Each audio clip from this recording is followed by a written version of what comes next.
Hi. When Anna asked me to put a presentation together for continuing education credits, I took a look at what would be the best subject to talk about. And one stuck out more than any other one of them. And that is the subject of stress. As a matter of fact, it's estimated that the costs that accumulate, that are stress related, add up to over $200 billion a year. That's a lot of money. Yeah? And these are things about absenteeism, loss of productivity, and insurance costs. And I'm sure you have run into one or the other part of that yourself.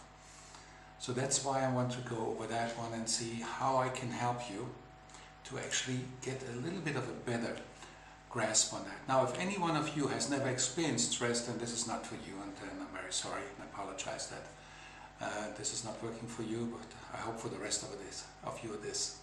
Okay, now starting the day with a positive note is one of the key factors to prevent stress. Now, that's not necessarily very easy, but it's doable. For example, if you had a bad night, or you come in the morning and on the way to work traffic was horrendous and you're just not really happy walking in the office, do yourself a favor. Leave it at the door. Don't bring it inside. And if it's really, really bugging you, don't go in. Honestly. And it's better to be 10-15 minutes late than walk in with that kind of an attitude. It's more damaging to your business than anything else. Take this 10-15 minutes and go take a walk. Just walk outside, look around, orient yourself, extrovert. Look at the things around you while you're walking. And you will find that you start calming down and that you start feeling better and you're feeling more uplifted after a short while already. Alright? So that's one point to definitely, if you don't want to write it down, that's fine, but keep it in mind because that makes already a big difference right there. Then if you don't do a morning huddle, I recommend that you do one. It doesn't have to be long. 10 minutes is fine. And then there's certain points that you want to focus on in the morning huddle. And for example, you want to brief your staff on how the office is doing overall so far for that week. And what is expected on an overall for that day. Right? And then ask the different in-charges of the different areas, the reception area, the assistant, the hygienist, the financial person, the office manager, what it is that they want to focus on that day, right? And then, why you're doing this, make certain that everyone states what they want to accomplish that day, including you, as an end result, as an accomplished fact. Not I'm going to, but I have. We did. Yeah? And after you have done so, or they have done so, have everybody envision it as an accomplished fact. This is just a little twist to it, but that twist can make a major difference in the outcome for the day. Because the better we're able to envision the actual end result, the easier it is for us to accomplish it. You do it as a dentist. Isn't that true? Yeah? Before you start working on a denture part, before you start working on a crown, you already envision on how it would look once it's done. That's key for you, for your profession, right? Well, extend that to everything else you do. Just continue to envision on how it would be, how the end result would be of whatever action is getting started. And when you do that, believe me, it's going to be much easier. Yeah. And you are going to be able to actually accomplish these end results much more often. And that, by the way, is a very nice key factor when it comes to the sales of the treatment plans. And I'm going to go over that a little bit more in a moment. Right? Also, in the morning huddle, acknowledge the accomplishments of the day before and acknowledge the individuals for their accomplishments. Right? Keep it positive. End off the huddle with a quote. You know, a positive quote. Norman Vincent Peale, Thomas Jefferson, I don't care. You know, Fritz Schultz, I don't know who you use. Yeah? But something that's uplifting. Yeah? And then get everybody out and get started on that positive note. Right? Now, throughout the day, don't allow negativism to enter into the office. Right? Always keep it upbeat, always keep it uptone. Yeah? Keep it positive. Yeah? When you have a patient come in with pain, obviously you have to sympathize with the person, you have to empathize with the person even better, and help them to get through that as quickly as possible. To be really upbeat with that person is not going to, they're not going to get it and they're not going to be too happy about it. So you have to kind of stay in the reality area of that person, but otherwise stay upbeat. If you find that one or the other person in the office starting to get negative, pull them aside, never in front of the group, never in front of anybody else. Just pull them aside and just help them to become more positive again. Right? This may take a few minutes, just find out what happened. Okay, well, what you have to do in order to become more positive now. What you have to do to leave this behind for now and just keep the atmosphere of the office upbeat. That's the good question to ask, and help them through it and get them to be back, you know, in the groove again. All right, now, if you have a negative person working for you, and I'm not talking about somebody that's just upset because something happened a day. We all have these days. I'm talking about somebody that is constantly negative. Let me be a little more specific about that. I'm talking about somebody that, when they come in, one of the first things they want to talk about is all the bad things that happened to them yesterday or that morning. And if they don't have anything like that, all the bad things they heard about on the news. Did you hear about this accident? Did you hear about this, how many deaths there? Did you hear about the fire? All negative, negative, negative. It may even go further than that. That may be the person that, when they talk to you, it's almost always about problems. Yeah? This problem, that problem, how bad that is, and how it is going to be to handle that, if it can be handled at all. Yeah? That person may actually get you kind of bamboozled because they talk in generalities. Everybody knows, everybody says, they all do it. And that kind of a person, honestly, is not an asset for you. Not at all. It is a liability. Because that person is like a rotten apple in a basket full of apples. It'll get everybody else rotten too. That's the person that continuously brings the office down, brings the atmosphere in the office down, poisons the atmosphere of the office. And I'll give you an example. When I first brought the service that I do, the Efficiency Management System Coaching, to the United States in 2004, my first client is a veterinarian. Yeah?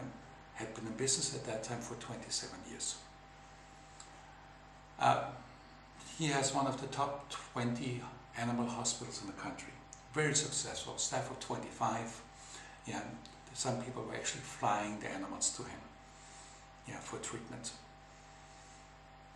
Once we were done, he realized that he had 2 people working for him that were like these rotten apples. And then they had another 3 that were there for other reasons, but not for the benefits of his business. He let them all go. So all of a sudden he had 5 people less working for him. For the next 2 months, he had a continuous highest ever income ever in his 27-year history. That's how significant that negative attitude is, how much that negative attitude can actually cost you a lot of money. And besides the stress, besides the ulcer, and besides the emotional stress that is comes about out of this, that makes it hard to really want to go to work. I mean, how many of you have ever had a day where they got up in the morning and went, oh God, I don't know, I wish I could call in and just say I'm not coming in today, but I can't. Well, that's not really a good attitude to have for your own business, and you being the one leading it, is it? So if you have that kind of an attitude, then you take a look. Who is there that is causing the positive to disappear and the negative to crop up? And get rid of them. Honestly, you do yourself a favor, you do your business a favor. Okay, now,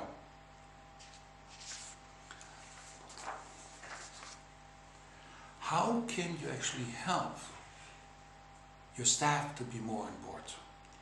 Well, for one thing, let's take a look at this whole thing called help. Why the basic fundamental definition of help is assisting. There's another part to it, and that's this one. One person is moving in life in a certain direction.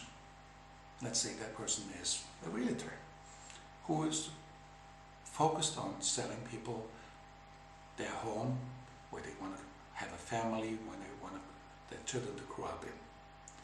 And the other person is moving in a completely different direction. Maybe this guy owns a Harley and a tent that he has on the back of the Harley. And he loves just driving around and doing whatever he wants to, feels like. These 2 people are moving in such different directions that they actually cannot help each other. It's impossible. You see that? So, what would have to happen for the 2 of them? They would have to decide, even if it's only in a limited area of their life, for a limited time of their life. Maybe they both decide to volunteer at the church. And then, therefore, they decide that now they are spending time for the next 3 weeks, a month together in some way or form. That moment opens the door now that they can help each other. And that is such a key factor that penetrates all of our lives, and especially our business. You have a very specific direction you want your company to go in, your business to go in. Now, the better you have worked that out for yourself, the easier it is for you to communicate that to your staff. And the better your staff understands that direction, the better they can then work out for themselves, and that includes potential staff, on how best they can contribute to that direction. As a matter of fact, I would make it part of the hiring process. That before they get hired, they get briefed on exactly on the direction your business is moving in, or you want your business to move in, and then you require them to write an essay on how they feel they can best contribute to that direction, using their own knowledge, their own talents, and what have you. And not a two-sentence essay. Have them write something and read it, and if they're really true, if they're really honest, it will shine through. It will come right through to the essay.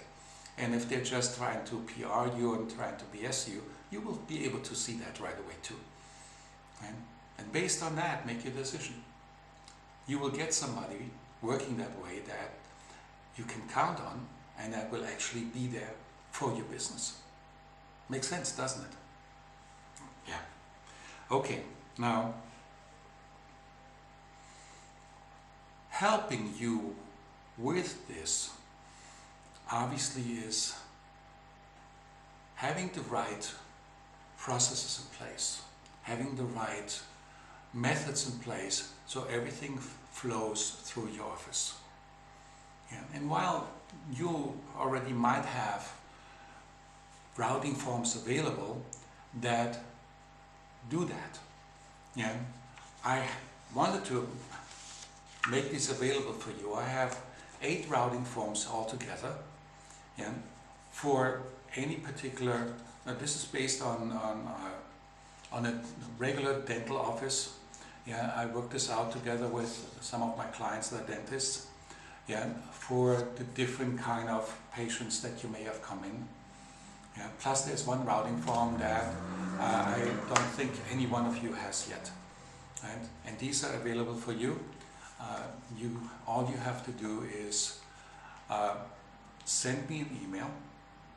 Yeah, and the email is sent to info@efficiencyexperts.us. You may want to write this down. It's info@efficiencyexperts.us, and I will then email you these forms. They're free, and you can change them any way you like to tailor make them for your own office. Using these forms and looking at these forms, you will notice that the concept of stating the end result of the action is incorporated in the routing form. It's part of the first part of the routing form, so you focus on that is what you want to accomplish with this routing form. I hope this helps you, and I hope to be able to talk to you and meet you in person pretty soon.